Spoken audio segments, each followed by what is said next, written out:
Wih lah, dene kowe nek kene to, Geng. Tak goleki mubeng minger e. Awang wis kejaman Majapahit aku nang kene kok. Lho nyuruke benang ning dom lho ora mlebu-mlebu. Mripatku wis blero diketoke iki.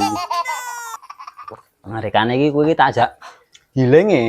Nek basa wong saiki iki rilis emosi lho. Ngerti to? Lambemu didi. Besak nganggo basa londo barang. Apa nganggo basa Jawa wae malah demes kok. Gak mlaku-mlaku ngono to.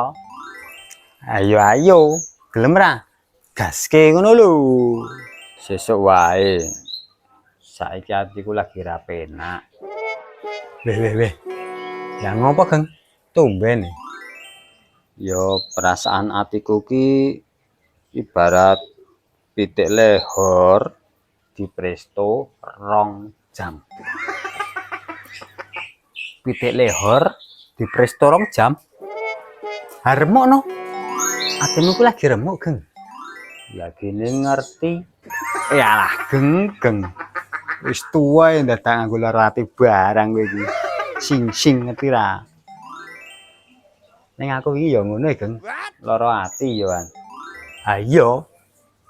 Malah ibarat iki atiku ki kayak jingking kelungguhan bokong gajah. Remuk. Araming remuk, Geng. Hancur lebur, bangun kembali.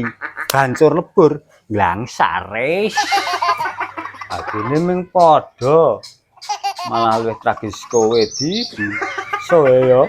So. Oh. Dajindo li. Lagi loro ati tragis sih mah dijak so. Mulih aku, Geng. Tak cetok kowe.